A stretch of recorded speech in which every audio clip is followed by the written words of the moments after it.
ओम गणेशाय नमः। ओम नमः शिवाय। मैं निखिल ज्योतिषाचार्य आप सभी का मेरे चैनल पर पुनः स्वागत करता हूं। आशा करता हूं कि आप सभी स्वस्थ होंगे।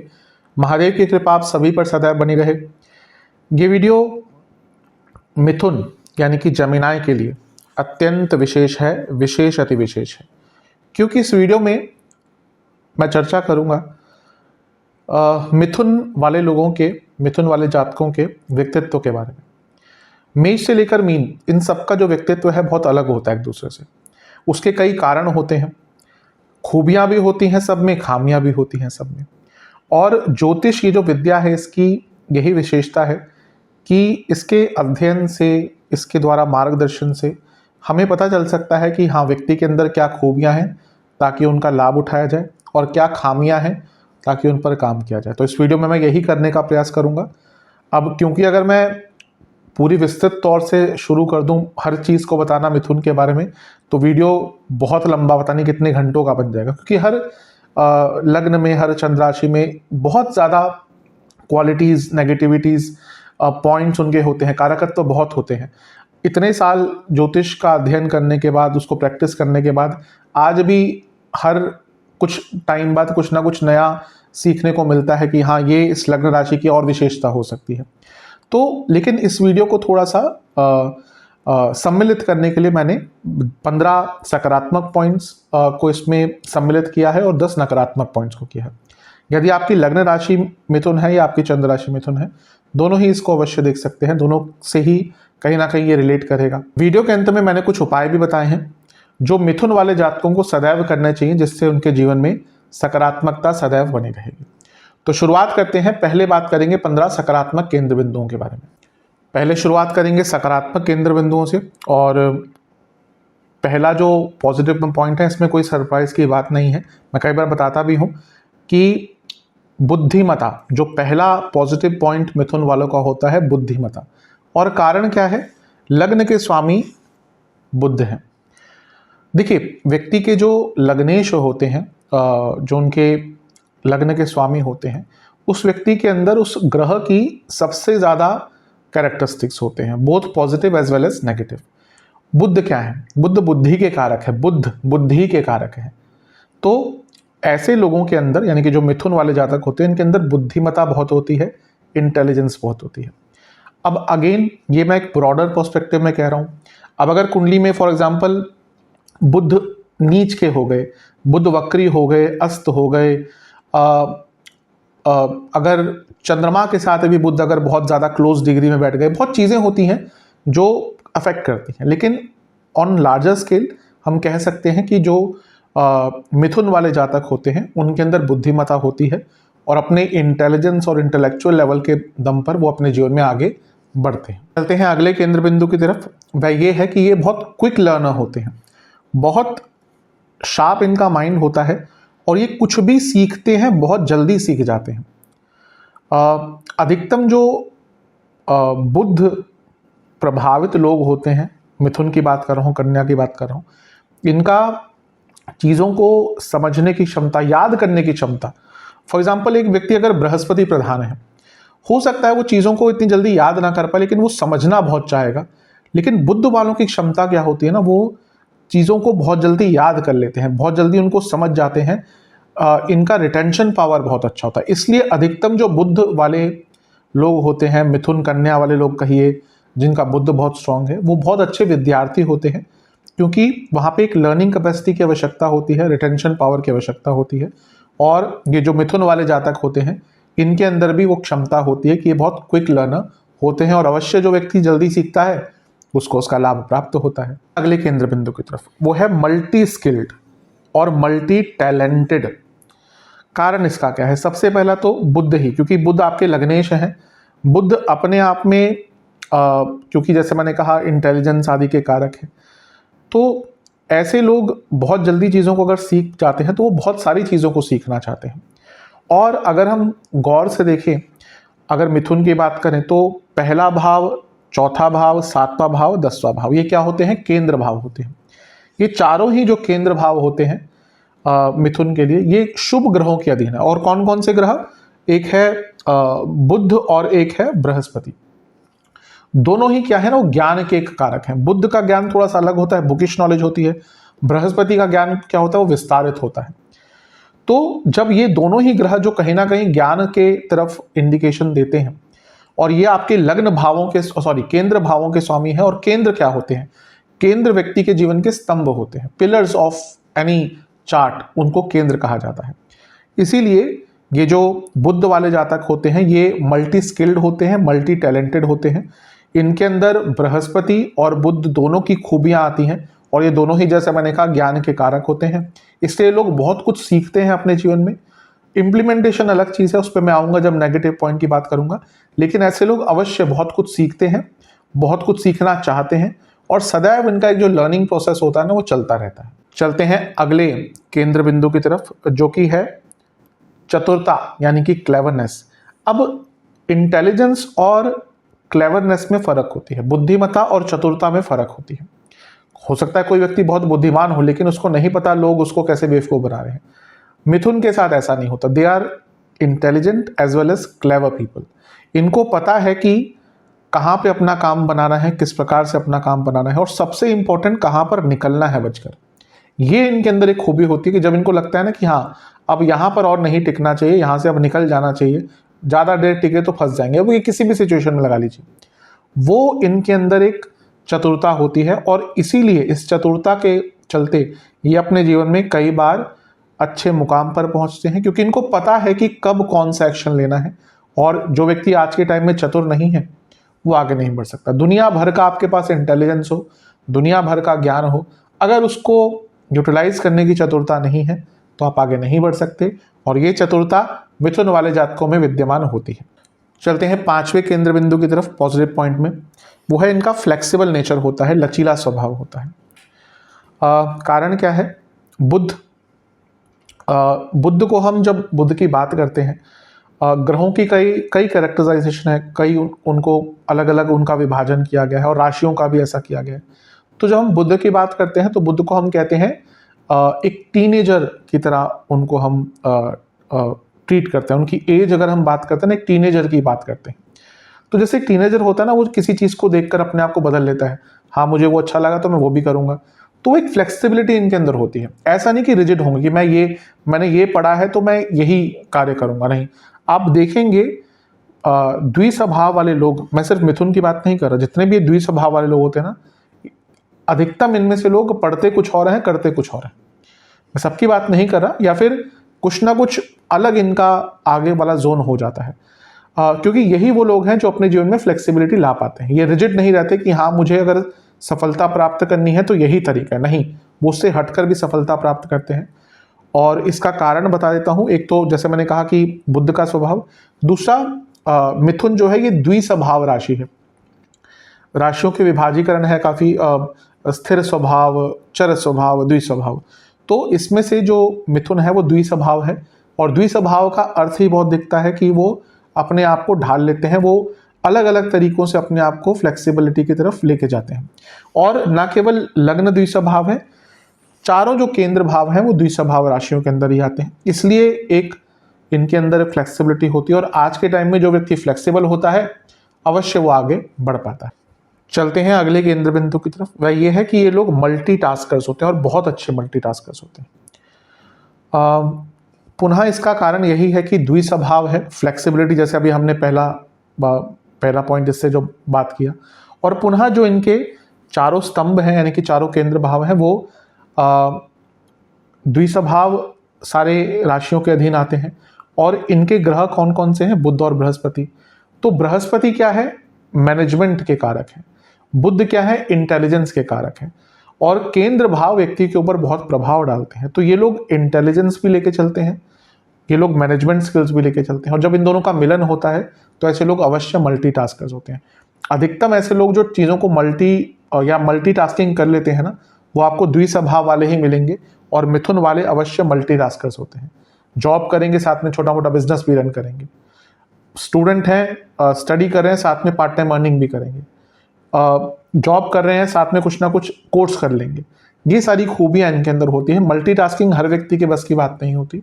कई लोगों की चेष्टा होती है, मैं जानता हूँ कई लोगों को, हम आगे बढ़ना चाहते हैं, जॉब से आएंगे फिर आके सो जाएंगे, या कुछ और कर लेंगे। ये लोग अपना प्लान इस तरह से करते हैं कि हाँ, हमें अपने जीवन को एंजॉय भी करना है, पढ़ना भी है, काम भी करना है और सीखना भी है। इसलिए मल्टीटास्कर्स होते हैं, और मल्टीटास्कर अगर आप हैं, अवश्य आपकी जो सफलता की प्रोबेबिलिटी है वो बढ़ जाएगी।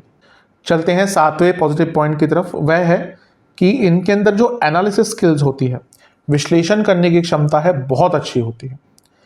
अब ये अपनी फील्ड में बहुत अच्छे विश्लेषण करते हैं। इवन आज के टाइम में अगर हम बात करें तो एनालिसिस, अब उसमें डेटा की बात करिए, बाकी चीज़ों की बात कीजिए, आईटी आदि हो गया, इन सब चीज़ों में एनालिसिस की बहुत आवश्यकता होती है। आप देखते हैं कि क्या चीज़ आपके लिए अच्छा काम कर रही है। बिजनेसेस की बात करिए, वहाँ पे एनालिसिस की बहुत आवश्यकता होती है। इस क्वार्टर में कितना लॉस हुआ, कितना प्रॉफिट हुआ, कितने नए क्लाइंट्स हैं, ये सारी क्षमता बुद्ध के अधीन है। बहुत जल्दी ये चीज़ों को एनालाइज कर लेते हैं, और इसको केवल प्रोफेशन से मत करिए रिलेट, ये हर चीज़ में इनका एनालिसिस बहुत अच्छा होता है। इनको पता चल जाता है कि ये कौन सा व्यक्ति है, ये मेरा काम आएगा, कौन सा व्यक्ति है मेरे काम नहीं आएगा, कौन सा। और क्योंकि बुद्धिमत्ता है, एक सेंसिटिविटी है इनके अंदर, इवन ये लोगों की ऊर्जा को बहुत जल्दी समझ जाते हैं। अगर ये समझते हैं कि ये व्यक्ति की ऊर्जा मुझे अच्छी नहीं लग रही या मेरे से मैच नहीं कर रही, बहुत जल्दी इनको वो चीज़ ये एनालाइज कर लेते हैं और उनसे दूर हो जाते हैं। तो ये जो एनालिसिस स्किल है, विश्लेषण करने की क्षमता है, ये इनके professional life as well as personal life दोनों में ही इनको काम आती है। चलते हैं अगले केंद्र बिंदु की तरफ, जो कि है इनका एक आर्टिस्टिक नेचर होता है। कारण क्या है? पुनः बुद्ध इनके लगने के स्वामी हैं, हम बात कर चुके हैं। बुद्ध के साथ क्रिएटिविटी आती ही है, क्योंकि है ही वो ज्ञान के कारक, नॉलेज के कारक। और अगर हम काल पुरुष की कुंडली देखें तो मिथुन जो है वो तीसरा भाव बनता है, और तीसरा भाव हॉबीज़ का है। तो हॉबीज़ के साथ साथ ये जो आर्टिस्टिक नेचर होता है, कहीं ना कहीं सम्मिलित हो जाता है। और इसका एक और कारण ये है कि इनके जो पंचमेश हैं, जो पंचम भाव होता है वो प्योर क्रिएटिविटी का होता है। फॉर एग्जांपल, किसी के पंचम भाव में चंद्रमा है, राहु है, या पंचमेश लग्न में है, पंचमेश 10वें में है, कई कॉम्बिनेशंस होते हैं, तो मैंने कुछ गिनाए हैं। तो ऐसे लोग बहुत क्रिएटिव होते हैं, क्योंकि पंचम भाव इज योर थॉट प्रोसेस, वो क्रिएटिविटी का भाव है। अब यहाँ पर अगर शनि बैठ गए, मैं ये नहीं कह रहा कि वो लोग क्रिएटिव नहीं हो सकते, डिपेंड करता है कि शनि की खूबी क्या है, लेकिन वो लोग इतना ज़्यादा नई चीज़ों की तरफ नहीं जाएंगे। वो एक सेट पैटर्न फॉलो करना चाहेंगे। जो जिनका क्रिएटिव साइड बहुत उज्जवल है ना, वो लोग नई नई चीज़ें ट्राई करते हैं, क्योंकि वहीं से क्रिएटिविटी आती है। तो इनके अंदर भी एक क्रिएटिविटी की जो खूबी होती है वो भर भर कर विद्यमान होती है। चलते हैं 9वें केंद्र बिंदु की तरफ। वो है कि ये बहुत क्यूरियस नेचर के होते हैं, उत्सुकता बहुत होती है इनके अंदर। पुनः यही कहूँगा, ये जो इनकी खूबी है, ये आती है बुद्ध से। क्यों? क्योंकि मैंने थोड़ी देर पहले कहा कि बुद्ध क्या है, उनको हम टीनेजर की तरह देखते हैं। बुद्ध का जो एक कारकत्व है वो एक टीनेजर की तरह उनकी उपाधि दी जाती है। उनकी हर ग्रह की एज है। वैसे ही जैसे शनि को हम प्रौढ़ता के कारक कहते हैं, यानी कि ओल्ड एज के कारक हैं, वैसे ही बुद्ध की जो एज बताई जाती है वो है एक टीनेजर की, इसलिए उनको राजकुमार भी कहा जाता है। अब एक टीनेजर जैसे होता है ना, वो बहुत उत्सुक होता है। जैसे हम लोग भी कहीं ना कहीं टीनेज से गए हैं, तो हमारी जो उत्सुकता होती है बहुत होती है, ये भी जानना है, वो भी जानना है। हमें उस टाइम पे लगता है हम सब कुछ बदल सकते हैं। समय के साथ चीज़ें बदल जाती हैं और हमें बदल देती हैं, लेकिन वो जो क्यूरियोसिटी होती है एक टीनेजर की, वो अनपैरेलल होती है, और वही इनके अंदर क्वालिटी होती है। और ये क्यूरियोसिटी के चलते ही अपने जीवन में बहुत कुछ प्राप्त करते हैं। क्यूरियोसिटी बुरी नहीं होती। इंग्लिश में एक स्टेटमेंट है मेरे ख्याल से कि curiosity is the mother of invention, इस प्रकार से है। तो वो सही भी है, क्योंकि आप देखेंगे ना, जो बड़े बड़े आपके आसपास या पूरी दुनिया में जो बड़े बड़े इन्वेंशंस होते हैं या कुछ नया व्यक्ति ने खोजा है, वो किसी क्यूरियस व्यक्ति के द्वारा ही किया होगा, कि उसके अंदर क्यूरियोसिटी है कि हाँ ये ऐसा है, तो इसके पीछे कारण क्या हो सकता है, या फिर क्या इसमें हम एक्सप्लोर कर सकते हैं। तो क्यूरियोसिटी भी मिथुन वालों का एक बहुत इंपॉर्टेंट नेचर होता है। 10वें केंद्र बिंदु की तरफ पॉजिटिव, वो है कम्युनिकेशन स्किल्स। अब बुद्ध जो है वो अपने आप में कम्युनिकेशन के कारक हैं, इसीलिए जो उनका लग्न है यानी कि मिथुन, उनके अंदर ये खूबी विद्यमान होती ही है। और जो मिथुन है वो काल पुरुष की कुंडली में तीसरा भाव है, और तीसरा भाव कम्युनिकेशन का होता है। इसलिए अधिकतम ऐसे लोगों की कम्युनिकेशन स्किल्स अच्छी होती है, स्पेशली एट प्रोफेशनल लेवल।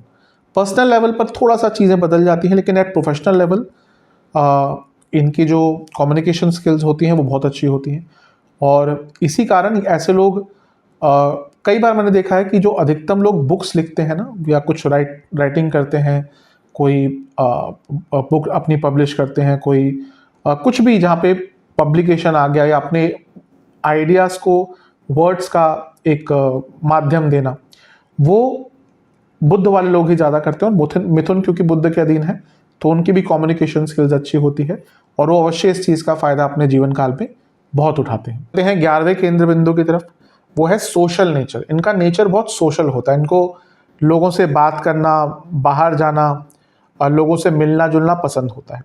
कारण क्या है? पुनः बुध, और मैंने बुध के बारे में बताया क्या है, वो टीनेजर। अब एक जब यंग होते हैं, कोई टीनेजर को देख लीजिए, वो घर में बैठना ज़्यादा पसंद नहीं करते अधिकतम लोग। हाँ, आजकल चीज़ें बदल रही हैं, लेकिन फिर भी एक टीनेजर के अंदर एनर्जी होती है, उसको घर से बाहर जाना पसंद होता है, थोड़े से रिबेलियस भी होते हैं, लोगों से बात करना, नई चीज़ों को जानना वो पसंद होता है। और वही बुध यानी कि मिथुन के अंदर भी चीज़ें विद्यमान होती हैं।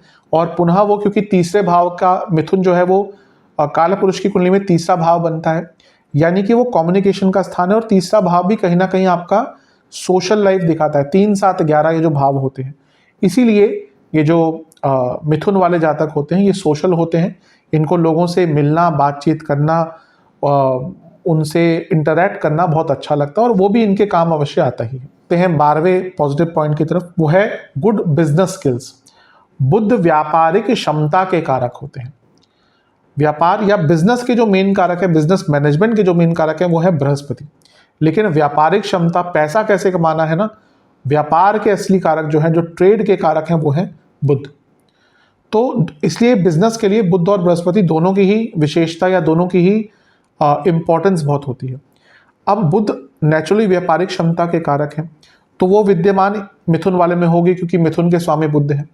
लेकिन अगर हम देखें तो मिथुन के लिए सप्तम भाव के स्वामी कौन बनते हैं? बृहस्पति, जो बिजनेस के प्रमुख कारक हैं, बिजनेस मैनेजमेंट के कारक हैं, और उनके 10वें घर के स्वामी भी बृहस्पति ही हैं। इसी कारण से ऐसे लोग यानी कि मिथुन वाले जातक बिजनेस स्किल्स नेचुरली रखते हैं। इनके अंदर मनी मेकिंग स्किल्स भी होती है बिजनेस से। अधिकतम लोग, या देखिए बहुत लोगों का मन होता है बिजनेस खोलने का। कई लोग खाना अच्छा बनाते हैं, क्या उनमें से हर कोई व्यक्ति रेस्टोरेंट खोल पाता है? कई लोग खोलते भी हैं, 10 में से 8 या 9 रेस्टोरेंट बंद हो जाते हैं with in the first year. और ऐसे ही कई चीज़ों में आप देख लीजिए, अगर आप किसी भी फील्ड में हैं, आप फैशन में है, क्या हर कोई बहुत अच्छे लेवल का फैशन डिज़ाइनर या उससे संबंधित कार्य कर पाता है? भले ही नॉलेज हो नहीं, क्योंकि वो बुद्ध की क्षमता होती है जो नॉलेज से पैसा कमा पाए, और ये क्षमता मिथुन के अंदर होती है। पुनः कहूँगा, अगर कुंडली में कुछ दोष है तो एक लेवल इसका कम हो जाता है, लेकिन व्यापारिक क्षमता होती है। चलते हैं 13वें केंद्र बिंदु की तरफ, जो कि है, इनका एक नेचर बहुत केयर फ्री और विटी टाइप का होता है, यानी कि बहुत इंटेलिजेंट होते हैं, लेकिन फिर भी ना ये वो आपको भाव नहीं देंगे कि हाँ भाई हम इतने ज्ञानी हैं। फॉर एग्जाम्पल बृहस्पति वाले लोग, मीन वाले लोग, अब ये लोग ज्ञानी होते हैं, लेकिन ना इनको क्या होता है, इनको या इवन धनु वाले, क्योंकि बृहस्पति का प्रभाव वहाँ पे आ जाता है, तो बृहस्पति के साथ थोड़ा ईगो भी आता है, क्यों, गुरु है। तो उनको ये चाहिए कि भाई अगर मेरे पास ज्ञान है, अगर मैं आपको ज्ञान दे रहा हूँ, या मैं क्षमता में हूँ कि मैं ज्ञान पोजेस करता हूँ, तो मेरी रिस्पेक्ट हो। अब बुद्ध वालों के साथ, और उनका ज्ञान भी थोड़ा बुद्ध वालों का अलग टाइप का होता है, थोड़ा शास्त्रीय ज्ञान या बुकिश नॉलेज। अब बृहस्पति का ज्ञान बहुत विस्तृत होता है, तो वो अलग चीज़ है, उनकी जब बात करेंगे तब आएंगे। लेकिन इनके अंदर ये इंटेलिजेंट होते हैं, अच्छा काम भी करते हैं, लेकिन उसका ऐसा नहीं कि एटीट्यूड बहुत ज़्यादा हो कि हाँ हम ये हैं, हम वो हैं। इनका एक बहुत हास्य वाला नेचर होता है, इनको मजाक करना, थोड़ा सा केयर फ्री रहना, वो भी इनको पसंद आता है। पुनः ये बुद्ध से ही आएगा, और वो मैंने टीनेजर वाली जो बात करी, जो हम टीनेज में होते हैं ना, बहुत केयर फ्री होते हैं, हम सब संभाल लेंगे, तो वैसा ही नेचर थोड़ा सा इनके अंदर विद्यमान होता है। चलते हैं अगले केंद्र बिंदु की तरफ, यानी कि 14th पॉजिटिव पॉइंट, वो है इनके अंदर एक एंथुजियाज्म होता है, इनके अंदर एक पॉजिटिव माइंडसेट होता है। कारण क्या है? देखिए, इनके जो सारे केंद्र बिंदु है ना, जो भी इनके प्रमुख स्तंभ है जीवन के, 1, 4, 7, 10, ये सारे बेनिफिक प्लैनेट्स के अंदर हैं। बुध और बृहस्पति को सकारात्मक ग्रह कहा जाता है।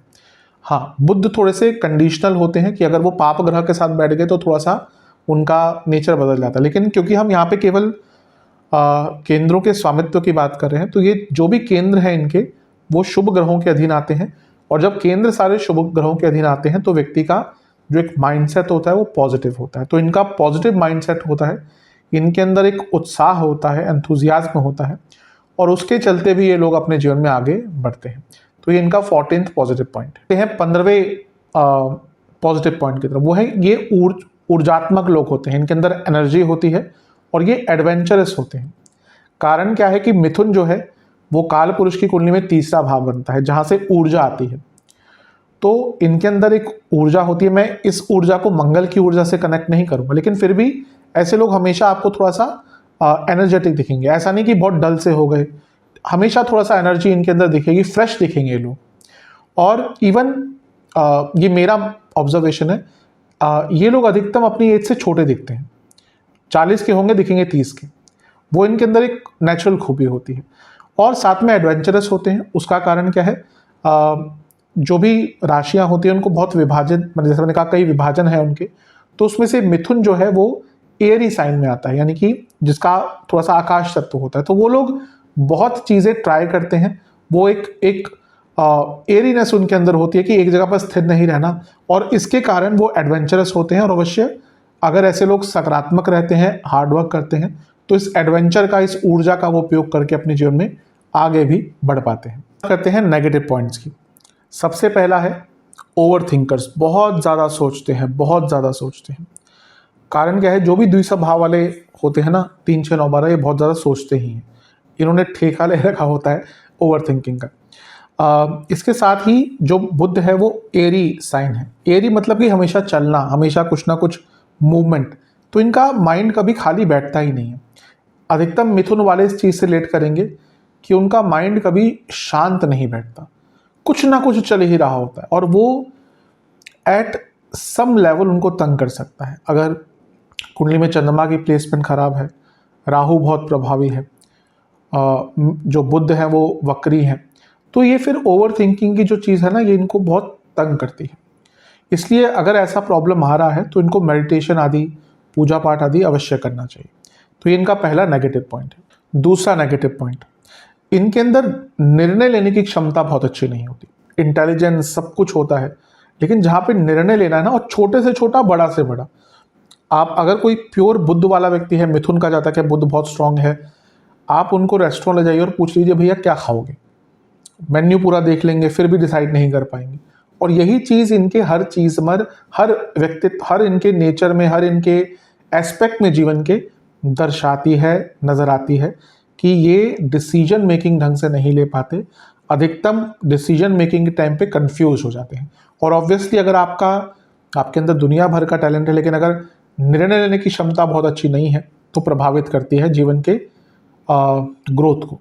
चलते हैं अगले केंद्र बिंदु की तरफ, जो कि है इमेच्योरिटी। इनके अंदर थोड़ी सी इमेच्योरिटी देखी जाती है, थोड़ी सी नहीं, काफ़ी। इवन मैंने थोड़ी देर पहले कहा था कि ये थोड़े से यंग दिखते हैं, और ये बातें करना बहुत पसंद करते हैं। अब होता क्या है ना कि लोग बहुत कभी कभी जल्दी चीज़ें बोल जाते हैं, या फिर इस प्रकार से इनकी वाणी होती है, इनका पूरा एक बॉडी लैंग्वेज होती है कि लोगों को लगता है ये बहुत इमेच्योर है, और इसके कारण कभी कभी इनको थोड़ा सा लॉस भी होता है।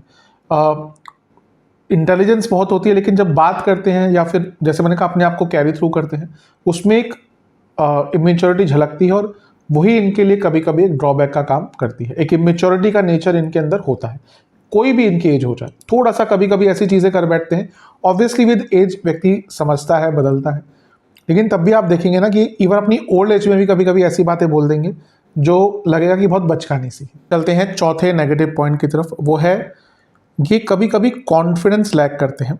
हमेशा नहीं कहूँगा, लेकिन जब बहुत क्रूशियल मोमेंट्स होते हैं, जहाँ पर आगे बढ़ने के मोमेंट होते हैं, जहाँ पर ऑब्वियसली अगर क्रूशियल मोमेंट होगा, इजी तो नहीं होते, कंपटीशन होता है, या समथिंग इज एट स्टेक, कुछ ना कुछ दाव पे लगा होता है, या फिर आपको अपने आप को प्रूव करना पड़ेगा अगर वहाँ पे आपको आगे जाना है तो ये वहाँ पर लैग कर जाता है। फॉर एग्जांपल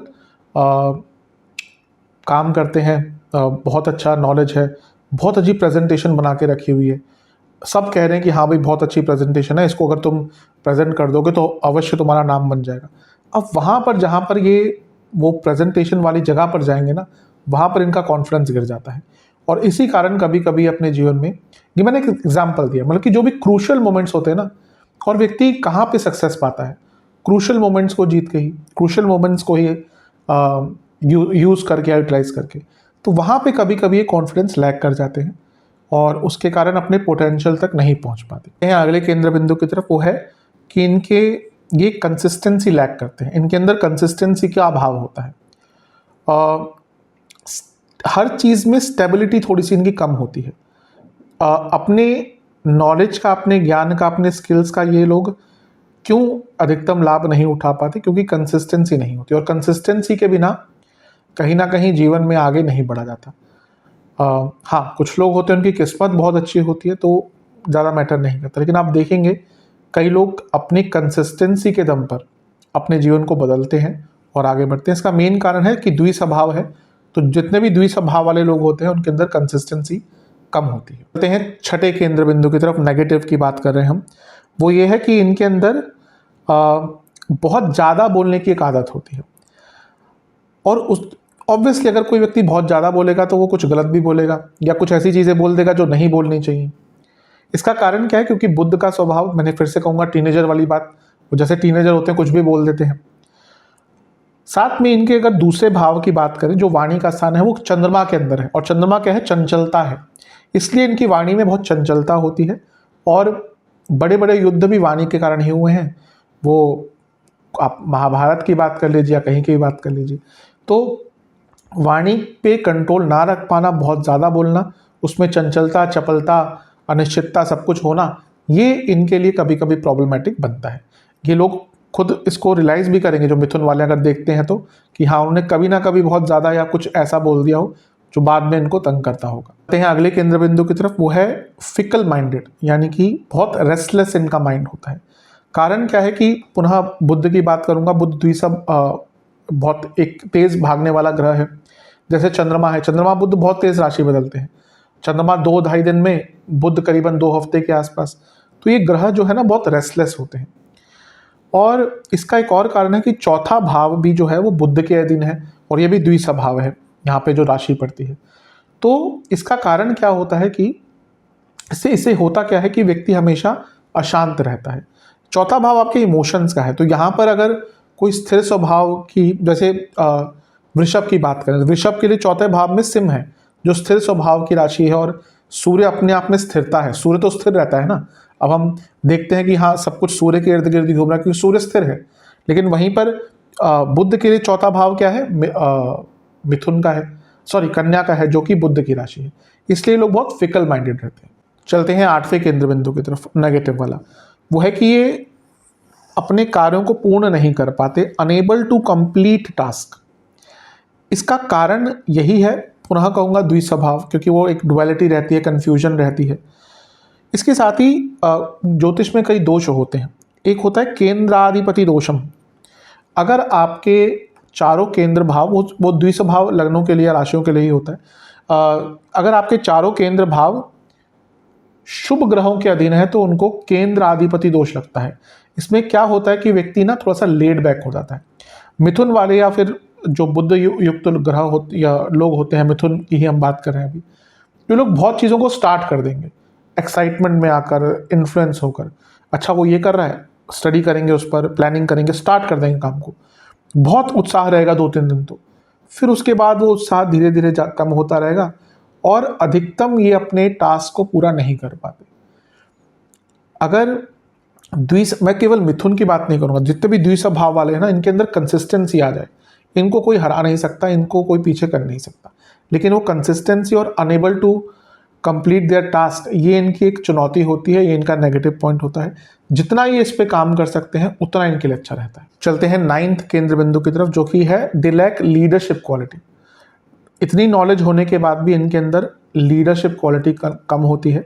इसका पुनः एक कारण वही है जो भी मैंने थोड़ी देर पहले कहा था, कि केंद्राधिपति दोषम है इनके अंदर, जितने भी एक द्विस्वभाव लग्न होते हैं। और उससे क्या होता है ना, एक लेड बैक एटीट्यूड होता है। एक आगे बढ़ने की जब बात आती है ना, ये इन लोगों को टेंशन ज़्यादा इस मामले में, जहाँ पे अपनी लीडरशिप दिखानी होती है, नहीं चाहिए होती।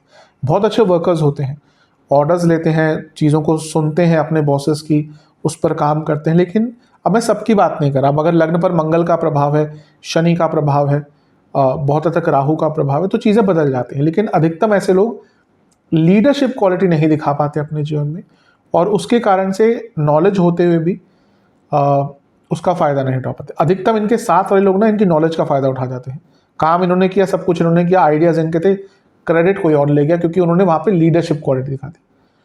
अधिकतम जो लोग सक्सेसफुल हैं कॉर्पोरेट में या इधर जगह पे बड़ी बड़ी पोस्ट पे हैं, जरूरी नहीं कि वो सबसे ज्ञानी हो, लेकिन उनके अंदर लीडरशिप क्वालिटी होती है, तो वहाँ पे वो इनसे आगे निकल जाते हैं। तो इस पर थोड़ा सा इनको अवश्य काम करना चाहिए। चलते हैं आखिरी नेगेटिव पॉइंट की तरफ, वो है एंग्जाइटी।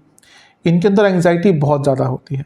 जितने भी द्विस्वभाव लग्न होते हैं 3, 6, 9, 12, इसमें से कुछ में बहुत ज़्यादा होती है, बात करेंगे आगे चलकर जब उनकी बात आएगी तो। लेकिन जितने भी द्विस्वभाव होंगे 3, 6, 9, 12, क्योंकि द्विस्वभाव यानी कि डुअलिटी, कन्फ्यूजन, और कन्फ्यूजन के साथ तो एंग्जाइटी आती ही है। तो एंग्जाइटी इनके अंदर बहुत होती है, और ये सत्य बात है कि कभी कभी एंग्जाइटी के चलते अपने जीवन में उतना लाभ नहीं उठा पाते अपने ज्ञान का जितना ही उठा सकते हैं। तो एंग्जाइटी इनका 10th नेगेटिव पॉइंट है। अपने नेगेटिव चीज़ों की बात कर ली, अब मैं 3 उपाय बताऊंगा जो अवश्य मिथुन वालों को सदैव करने चाहिए। अब 3 उपाय की बात करता हूं जो बुध वाले या मिथुन वाले जातकों को सदैव करने चाहिए। पहला है एक मंत्र जिसका आपको रेगुलर उच्चारण करना चाहिए, उसका जाप करना चाहिए। वो है ओम शुभ प्रदाय नमः। शुभ प्रद होता है शब्द, उससे ओम शुभ प्रदाय नमः। इसका अगर रोज 108 बार जाप कर सकते हैं या बुधवार को कर सकते हैं तो अच्छा है। दूसरा, आपको सदैव गणपति जी की पूजा करनी चाहिए। आपको गणेश जी को फलों का भोग लगाकर नियमित तौर से गणेश चालीसा का पाठ करना चाहिए। और तीसरा है, आपको धार्मिक स्थलों पर अधिकतम धार्मिक पुस्तकों का दान करना चाहिए। जितना आप करते रहेंगे इतना आपको अच्छा प्रभाव मिलता रहेगा। आशा करता हूँ कि वीडियो आपके काम आएगी, जो इसका औचित्य था वो आपके काम आएगा। चैनल पे नए हैं सब्सक्राइब कर लीजिए, वीडियो को लाइक कर लीजिए। मिलता हूँ अगली वीडियो में, तब तक के लिए ओम नमः।